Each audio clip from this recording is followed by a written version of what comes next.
Berikut ada beberapa sorotan pada hasil leg kedua semifinal Piala AFF 2022 antara Timnas Indonesia versus Vietnam. Pertama, pemain Timnas Indonesia Mark Klok terlihat sangat kesal dengan ulah pemain Vietnam Doan Van Hau. Tergelar pada Senin 9 Januari 2023, bek Vietnam Doan Van Hau beberapa kali memancarkan aksi nakalnya dengan mencoba memancing emosi para pemain Timnas Indonesia. Di babak pertama, Van Hau beberapa kali terlibat duel dengan Asnawi Mangku Alam.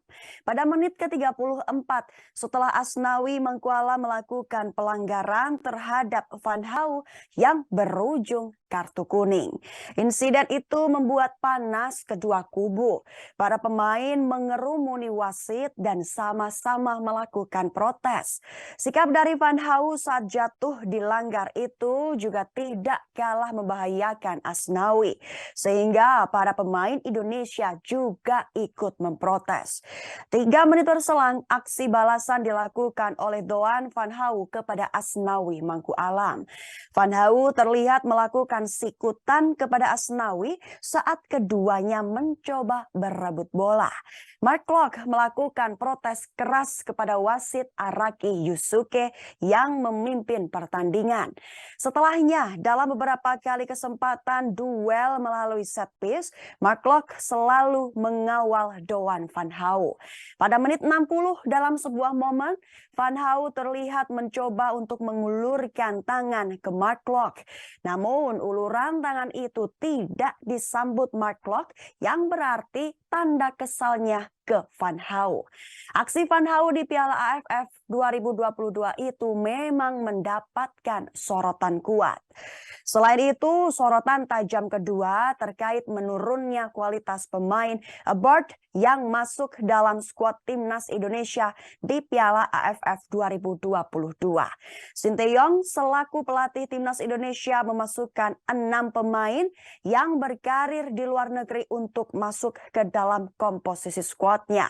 Ke-6 pemain abroad tersebut diantaranya Jordi Amat, Pratama Arhan, dan Asnawi Mangku Alam. Lalu juga ada Sadil Ramdhani, Witan Sulaiman hingga Egy Maulana Fikri. Adanya para pemain abroad itu belum bisa mengangkat performa Timnas Indonesia dan harus gagal mencapai final. Hal itu sama seperti Piala AFF 2020 edisi terakhir. Padahal terdapat 4 nama pemain abroad yang telah bekerja sama dengan Sinteyong sejak Piala AFF 2020 tersebut. Mereka adalah Pratama Arhan, Asnawi Mangku Alam, Witan Sulaiman, dan Egy Maulana.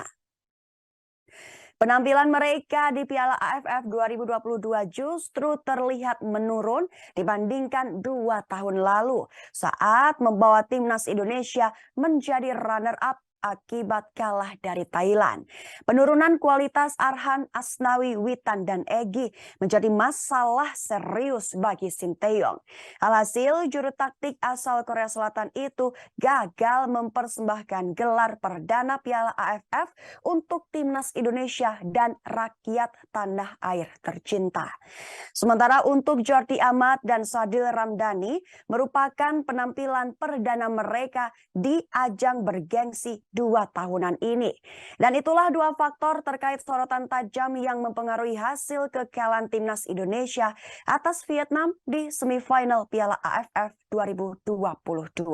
Terima kasih sudah nonton. Jangan lupa like, subscribe, dan share ya.